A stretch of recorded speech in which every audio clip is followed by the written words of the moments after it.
자동차 힐복원 견적이 업체마다 다른 경우가 많죠. 왜 견적이 업체마다 다른 경우가 있냐면요. 안녕하세요, 차봉입니다. 오늘은 자동차 힐복원 견적을 내는 기준에 대해서 말씀드리려고 합니다. 일반적으로 자동차 힐복원은 차량의 종류와 휠의 크기, 그 다음에 제조 방법, 도색 방법, 상처의 깊이나 굴절 정도, 복원 횟수에 따라 다릅니다. 첫 번째, 자동차의 종류와 휠의 크기에 따라 다릅니다. 작은 휠들 같은 경우는 아무래도 무게가 가볍고 또 타이어를 뺄 때도 좀 더 쉽거든요. 그리고 큰 휠 같은 경우는 다루기도 어렵고 타이어를 달고 차갈 때도 힘들고 이런 게 있고요. 그 다음에 차 종류에 따라서 왜 다르냐면 차종에 따라서 차를 다루는 방법도 다르고요. 그 다음에 또 이제 그 가치에 따라서 작업자가 부담해야 되는 위험 부담이 있거든요. 우리가 이제 자동차 보험이 더 비싼 것처럼 이제 비싼 차는 더 비싼 것처럼 본인이 부담해야 될 위험 부담에 따라 비용이 좀 더 이제 가중되는 경우가 있을 수 있습니다. 다음으로 휠이 제조 방법에 따라 다른데요. 수수 이제 휠을 제조한 다음에 일반 도색을 해서 이제 완성해낸 휠이냐, 아니면 도색하고 다이아몬드 커팅하고 그 위에 투명한 도색을 또 한 번 더 입혀서 이제 가공 횟수가 틀리잖아요. 그러다 보니까 이제 커팅 휠은 좀 더 비싼 경우가 있어요. 또 특히 다이아몬드 커팅 휠 같은 경우는 이제 그 커팅을 위한 비싼 그 CNC 선반기가 있어야 되거든요. 그래서 이거에 대한 비용이 아무래도 이제 추가될 수 있겠죠. 세 번째로 도색 방법인데요. 자동차 휠이 다 같은 휠이라고 생각하시는 분들이 계신데, 이제 이 제조 그 도색 방법이 이제 일반 도장이라고 해가지고 우리가 흔히 생각하는 일반 페인팅하고 클리어 코트 입히는 일반 도장 방법이 있고요. 그 다음에 무광 휠이 있어요. 이제 광택이 안 나는, 도색이 돼 있는데 광택이 안 나는 그런 휠이 있거든요. 그래서 이 휠은 우리 같은 경우는 바퀴가 4개잖아요. 4개인데 휠 1개가 긁혔다 하면은 이 1개를 수리하기 위해서 이 다른 휠하고의 광도를 똑같이 만드는 일이 엄청 어렵거든요. 그래서 일부 업체들은 무광휠 1개가 긁혀서 복원하러 왔으면 1개 긁혀도 4개를 다 하셔야 됩니다. 4개 다 작업을 재작업하는 경우도 있어요. 우리 업체 같은 경우는 휠 1개만 와도, 무광휠 1개만 와도 1개만 다른 휠하고 거의 유사하게 복원이 가능하거든요. 그러다 보니까 이것도 기술 차이잖아요. 그러다 보니까 비용이 조금 추가되는 경우가 있습니다.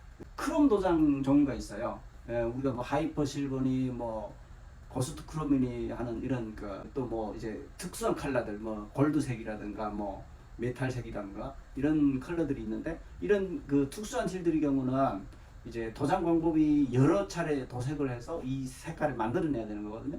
아니면 조색을 또 따로 이제 조색업체에서 조색을 따로 해다가 작업하는 휠들이 있어요. 이런 경우는 이제 그에 대한 비용이 나올 수도 있고 이제 추가되거나 빼질 수도 있겠죠.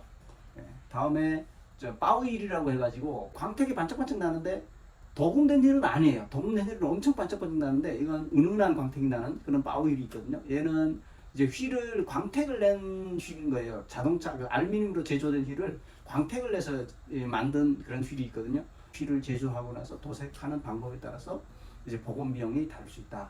다음으로 이제 중요한 게 상처의 깊이인데요. 일반적으로 어떤 분들은 자동차 휠이 긁혔으면 넓은 면에 긁혔으면 많이 긁혔다. 조금 상처가 작으면 작게 긁혔다. 이렇게 생각을 하시는데 그렇지 않고요. 휠 복원하는 거는 대부분 가장 큰 비중이 깊이에요, 깊이.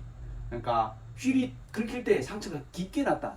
요만큼 났는데 뭐 엄청 깊이 났다. 이러면은 이 부분을 복원하기 위해서 용접 작업이 비용이 따로 들어갈 수 있거든요. 그래서 용접 비용에 대한 비용이 이제 나올 수도 있고, 이러다 보니까 이런 깊이가 가장 중요하다는 거, 요거 아시면 좋겠습니다. 다음은 휠이 굴절이 됐거나 크랙이 생긴 경우가 있습니다. 이제 굴절된 휠은 이제 휠이 이제 충격을 받아서 이 원 모양이 찌그러졌다는 거거든요. 이거를 펴내는 작업이 굴절 작업이에요. 이제 굴절 복원 작업이 있는데, 이런 굴절 복원 비용이 따로 이제 비용이 나올 수 있습니다. 다음에 이제 크랙이라고 해가지고 휠이 충격을 받아서 깨지는 경우가 있거든요. 이런 경우도 이제 용접을 해서 붙여서 다시 사용할 수 있게끔 이렇게 작업하는 경우가 있어요. 그래서 이런 게 이제 견적에 따로 가감될 수 있다. 이걸 아시면 될 것 같고요. 그 다음에 복원 횟수예요. 휠을 여러 번 복원하다 보면 휠을 매번 이제 복원할 때마다 이제 휠 방미를 해서 도장하는 게 아니거든요. 대부분 이제 한 번, 두 번 정도는 휠을 이제 도장된 위에 이제 도장을 한 번 더 할 수 있어요. 스크래치를 낸 다음에 도색을 입혀주면 견고하게 붙거든요. 그런데 이 횟수가 많아지다 보면 이 견고함이 떨어지기 때문에 휠을 완전히 박리 작업을 하고 제도 제거를 해야 되는 경우가 있습니다. 그래서 이럴 때는 이제 박리를 해야 되니 이 페인트를 자동차에서 페인트를 완전히 벗겨낸다는 작업이 여간 어려운 게 아니거든요. 그래서 이 박리 비용이 따로 나올 수 있어요. 그래서 여러 번 횟수를 복원하다 보면 이럴 수 있으니까 박리를 하고 복원을 해야 된다는 거 아셔야 될 수 있고 이거에 대한 비용이 나올 수 있다. 이거 말씀드립니다. 이상 이제 자동차 휠 복원 견적을 어떻게 내냐, 왜 전에하고 이번이 다르냐, 이렇게 여러 가지 의문이 생기는 경우들이 있는데 이런 의문을 해결해 드리기 위해서 자동차 휠 복원 견적을 내는 기준에 대해서 말씀드려봤습니다. 그리고 자동차 휠 복원 견적이 업체마다 다른 경우가 많죠. 왜 견적이 업체마다 다른 경우가 있냐면요, 도심 지역에 있는 업체들의 경우는 아무래도 이제 도심 지역에 있다 보니까 이제 유지 비용, 관리 비용, 월세나 이런 부분이 비용이 차이가 나겠죠. 그러니까 업체를 유지하기 위해서는 요런 이제 비용이 좀 더 비싼 경우가 있고, 반대로 이제 외곽 지역에 있는 업체들 같은 경우는 넓고 뭐 이제 일하기 편하면서도 또 멀리서 온 손님들이기 때문에 비용을 많이 받을 수 없고 적게 받아야 될 경우도 있고요. 또 중요하게는 업체 사장의 또 프라이드, 자기 자신감에 따라서 비용이 다를 수 있어요. 그거는 자기가 내 가치가 이만하다고 이제 생각을 하기 때문에 이제 그만큼 받는 경우이기 때문에 그거를 또 뭐라고 할 수 있는 게 아니거든요. 그래서 이제 업체마다 비용이 다를 수 있고 상황마다 다를 수 있다는 거, 이거 잘 아시고 자동차 휠 복원을 받으시면 될 것 같습니다. 이상 차박이었습니다. 됐어?